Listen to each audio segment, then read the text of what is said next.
I'm Iris. I'm Mercer. I'm Beckett. My name is Kennedy, and I'm in the 7th grade. I'm in 7th grade, and I'm 13 years old. I'm a 7th grade student at ITDS. I'm 14. I'm in 8th grade, and I go to Inspire Teaching Demonstration School.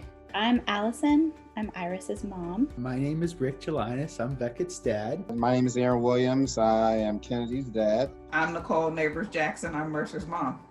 And I'm giving him support while he makes his way through the inquiry project. Mr. Biederman, our principal, sent an email out to all the families, and we replied and said I would be interested. It just sounded interesting to be able to take some time and really go into depth about a certain topic. My inquiry project has to do something with conservancy, wildlife, nature. Journalism was just something that I got interested in. My topic I'm doing is jewelry making and / art, but mostly jewelry making. I ended up deciding on rainforests. I kind of chose it just because it's something that I've been interested in, but I've never really explored the possibilities. Writing definitely, even if I don't grow up and write papers, is a good skill to have. So I think journalism is a fun inquiry project to do. My mom has a lot of cool jewelry pieces that are for her, and they make her look cool. And I was like, I just want to do that for myself. We're thinking about some possibilities of me working with even planting and farming, and definitely just all outdoor stuff. I've kind of, wanted to explore a little more about how the climate's affecting the rainforest, deforestation, that type of stuff, and also how people's everyday purchases, how that type of stuff impacts the rainforest. And I thought, that might be something I wanted to learn a little bit more about. I like writing about politics. 4 years ago when the election happened and all these people had different opinions on it, and I just really wanted to understand why they had these opinions and how they affected us. And so I think that just got me interested. I've been making clay for a while. I started at 6 years old, where I started out with drawing. I used to want toys of cartoon figures, but they were for me, they were well, not for me, but to me they were too expensive, $50 for a figure or something. And I was like, well, let me make them. Iris's dad, I have no green thumb whatsoever, but my husband Ian, he's been gardening with the kids for years. So Iris has done a lot of that. We've had a couple really amazing trips. We were able to go to Hawaii, and we went to this rainforest.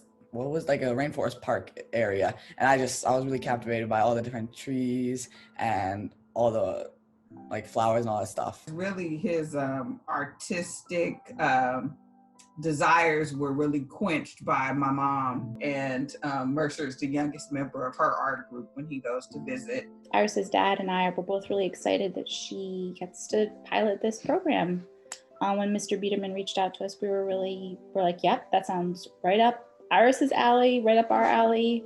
Count us in. When Mr. Biederman threw out, the idea of doing inquiry projects and inquiry-based learning, I love it. Even high school or college applications, it's not where our mind is right now.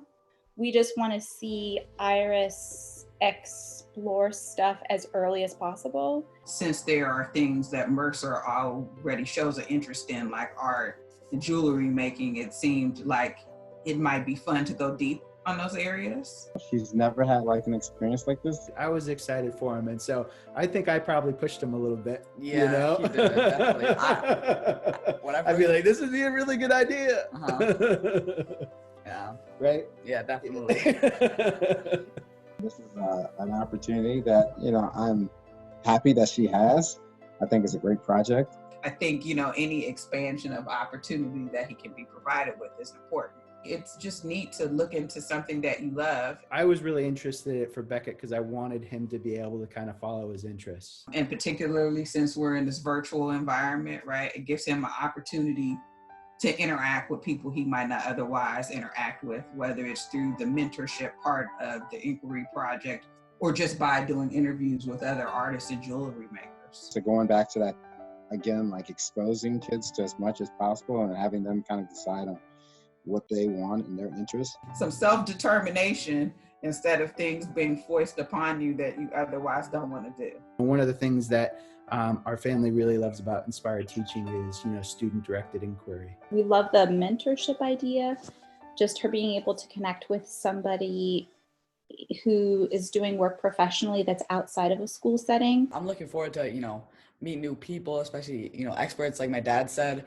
I think that would be a really cool experience, and just be able to, learn something more or learn more on a topic that I'm passionate about. My background as a teacher, I was a science teacher for some time. So like that whole learning while working through and discovery, I thought was kind of, cool. It will either be that the inquiry project culminates in him learning how to do research, looking at something he loves, and then coming up with an awesome presentation. But it also might be the foundation for something that he may decide that he wants to continue to do for the rest of his life. And so in order to, or be able to participate in that and encourage him to do that is exciting for us. Just for her to have fun and get that experience, I think is invaluable. It could go a lot of different directions. So we'll just, I think our approach is just to stay kind of loose and flexible with it. So my goal is to get more pieces of jewelry under my belt. I think I just want to learn more about journalism and like its origin and how to like ask questions and write articles, and I just want to really learn from it. I'm really excited about where it might go. Hopefully, fostering a little bit of a lifelong learner, right? I really wish that for him deeply. I think I'm just like expecting to have fun and like get an experience that I like won't forget, and a learning experience that I can use and grow from. Learning can't just happen for a set number or a set time in your life. Ideally you want to learn new things every day and for your whole life.